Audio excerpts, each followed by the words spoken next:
Assalamualaikum warahmatullahi wabarakatuh. Kami mahasiswi IAIN Bone, Fakultas Ekonomi dan Bisnis Islam, Prodi Ekonomi Syariah, kelompok 2, semester 5. Nah, hari ini kami akan mempresentasikan materi mengenai lembaga pengelolaan wakaf. Nah, terlebih dahulu perkenalkan, saya sendiri atas nama Fadia dan rekan saya atas nama Nur Aulia Fitri. Nah, untuk lebih lanjutnya, mari kita sama-sama simak video berikut ini. Adapun pembahasan pertama mengenai pengertian dan tujuan wakaf. Yang pertama adalah pengertian wakaf. Wakaf menurut arti bahasanya, wakaf itu artinya adalah menahan atau mencegah. Sedangkan dalam peristilahan syara'nya, wakaf ini adalah sejenis pemberian yang pelaksanaannya dilakukan dengan jalan menahan atau pemilikan asal, lalu menjadikan manfaatnya berlaku secara umum. Jadi dari pengertian yang telah saya katakan tadi dapat ditarik kesimpulan bahwa wakaf itu adalah menahan barang yang diwakafkan itu agar tidak diwariskan, tidak digunakan dalam bentuk dijual, dihibahkan, disewakan, digadaikan, dipinjamkan ataupun sejenisnya. Sedangkan cara pemanfaatannya adalah dengan menggunakannya sesuai dengan kehendak pemberi wakaf tanpa imbalan apapun. Nah, yang kedua mengenai tujuan dari wakaf itu sendiri. Nah, wakaf bertujuan untuk memberikan manfaat atau faedah harta yang diwakafkan orang yang berhak dan digunakan sesuai dengan ajaran syariah Islam. Yang kedua mengenai dasar hukum wakaf. Nah, wakaf hukumnya itu sunnah. Namun, bagi pemberi wakaf atau biasa dikatakan wakif itu merupakan amaliyah sunnah yang sangat besar manfaatnya. Nah, mengapa dikatakan amaliyah sunnah yang sangat besar manfaatnya? Karena bagi wakif merupakan sedekah jariyah. Nah, wakaf ini adalah perbuatan terpuji dan sangat dianjurkan dalam Islam. Hal ini sesuai dengan dalil-dalil wakaf untuk keperluan umat. Nah, adapun beberapa dalil yang membahas tentang ibadah wakaf, diantaranya adalah yang pertama terdapat pada Quran Surah Al-Imran ayat 3, yang artinya berbunyi, kamu tidak akan memperoleh kebajikan sebelum kamu menginfakkan sebagian harta yang kamu cintai, dan apapun yang kamu infakkan tentang hal itu, sungguh Allah Subhanahu wa taala Maha mengetahui. Quran surah Al-Imran ayat 3. Nah, dan yang kedua terdapat dalam hadis Rasulullah Shallallahu alaihi wasallam diriwayatkan oleh Bukhari dan Muslim, yang artinya dari Abu Hurairah bahwa Rasulullah Shallallahu alaihi wasallam bersabda, apabila seseorang meninggalkannya, maka amalannya terputus kecuali 3 perkara.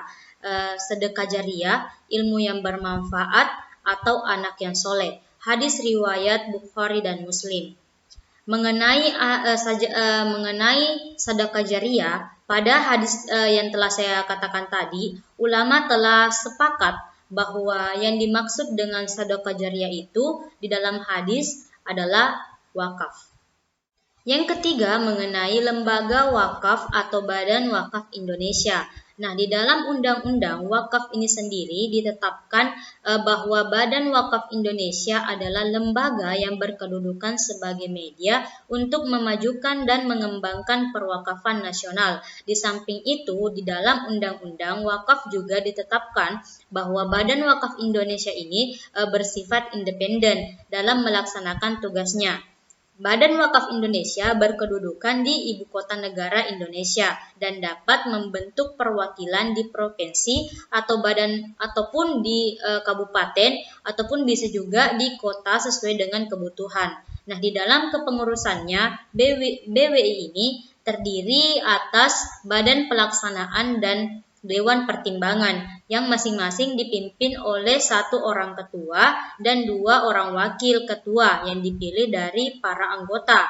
Dan Badan pelaksanaan ini juga merupakan unsur pelaksanaan tugas, sedangkan Dewan Pertimbangan itu adalah unsur pengawas pelaksanaan tugas Badan Wakaf Indonesia. Nah, yang keempat mengenai sejarah perkembangan wakaf di Indonesia. Nah, di sini saya sedikit akan menjelaskan sejarah singkat perkembangan wakaf di Indonesia. Sejarah dan perkembangan wakaf di Indonesia ini berasal dari agama Islam yang memang telah diterima menjadi hukum adat di Indonesia. Di samping itu juga suatu kenyataan pula bahwa di Indonesia ini memang terdapat banyak sekali benda wakaf, baik itu benda wakaf bergerak ataupun benda wakaf yang tidak bergerak.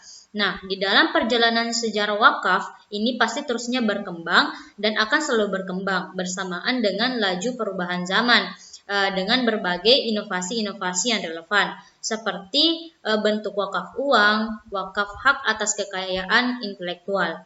Nah, di Indonesia sendiri, saat ini wakaf mendapat perhatian yang cukup serius dengan diterbitkannya Undang-Undang Nomor 41 Tahun 2004 tentang wakaf dan PP Nomor 42 Tahun 2006 tentang pelaksanaannya. Adapun pembahasan kita yang kelima di sini adalah jenis-jenis wakaf. Nah, jenis-jenis wakaf di sini dibagi menjadi 3 bagian. Yang pertama berdasarkan tujuan, yang kedua berdasarkan waktu, dan yang ketiga adalah berdasarkan penggunaan harta. Yang pertama adalah berdasarkan tujuannya. Nah, wakaf dibagi menjadi 3, yakni wakaf keluarga, wakaf khairi, dan wakaf mustarak atau gabungan. Wakaf keluarga ini ditujukan untuk anggota keluarga wakif dan kerabat, sedangkan wakaf khair ini difokuskan untuk kepentingan umum atau sosial, sementara wakaf mustarak itu ditunjukkan untuk keluarga dan umum secara bersamaan. Yang kedua, berdasarkan waktu. Wakaf berdasarkan waktu ini dibedakan menjadi 2, yakni muabbat dan muakkad. Muabbat ini diberikan untuk selamanya, sedangkan wakaf muakkad ini diberikan untuk durasi waktu tertentu. Dan yang terakhir berdasarkan penggunaan harta. Nah, wakaf ini berdasarkan penggunaan harta ini dibedakan menjadi 2, yakni ubasyir dan mistismeri. Mubasir di sini adalah harta wakaf yang dapat digunakan secara langsung seperti masjid, rumah sakit, ataupun pesantren. Sementara itu mistismeri itu adalah harta wakaf yang digunakan untuk penanaman modal produksi barang atau pelayanan yang dibolehkan. Nah, materi selanjutnya akan dibahas oleh rekan saya Nur Aulia Fitri. Dengan ini saya persilahkan. Selanjutnya di sini adalah rukun dan syarat wakaf. Adapun rukun dan syarat wakaf yang pertama adalah wakif, di mana wakif di sini artinya mewakafkan. Maksudnya syarat dari wakif sendiri juga harus diperhatikan. Orang yang mewakafkan dan disyaratkan cakap dan bertindak dan juga membelanjakan hartanya. Sedangkan yang kedua adalah mauquf atau barang yang diwakafkan. Maksudnya di sini syarat dari mauquf atau benda-benda yang diwakafkan. Adapun selanjutnya adalah mauquf alaih. Nah, maksudnya mauquf alaih di sini yaitu disebut sebagai orang atau lembaga yang berhak menerima harta wakaf tersebut. Dan selanjutnya adalah sigat, di mana sigat di sini artinya merupakan pernyataan wakif suatu kehendak untuk bisa mewakafkan harta bendanya. Dan adapun selanjutnya adalah prinsip-prinsip dalam pengelolaan wakaf. Yang pertama adalah pengelolaan dan pengembangan harta benda wakaf yang dilakukan secara produktif, dan yang kedua adalah jumlah harta yang dilakukan secara produktif. Pun harta benda wakaf dan pemanfaatannya, yang pertama adalah wakaf benda yang tidak bergerak, di mana maksudnya di sini hak atas tanah sesuai dengan ketentuan peraturan perundang-undangan yang berlaku, baik itu yang sudah maupun yang belum terdaftar. Dan yang kedua memiliki hak milik atas satuan rumah susun atau dan ketentuan peraturan perundang-undangan yang berlaku. Dan adapun di sini wakaf yang bergerak atau benda yang bergerak itu seperti logam mulia, yaitu finansial atau aset real. Dan yang kedua adalah wakaf uang dilakukan oleh lembaga keuangan syariah yang ditunjukkan oleh Menteri Agama.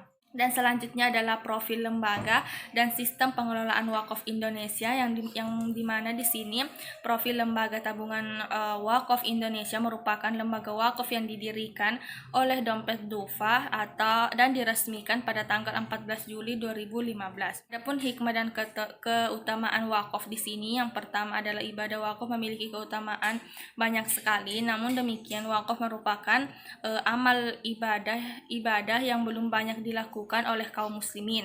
Mungkin hanya itu yang sempat saya sampaikan. Wabillahi taufiq wassalam. Wassalamualaikum warahmatullahi wabarakatuh.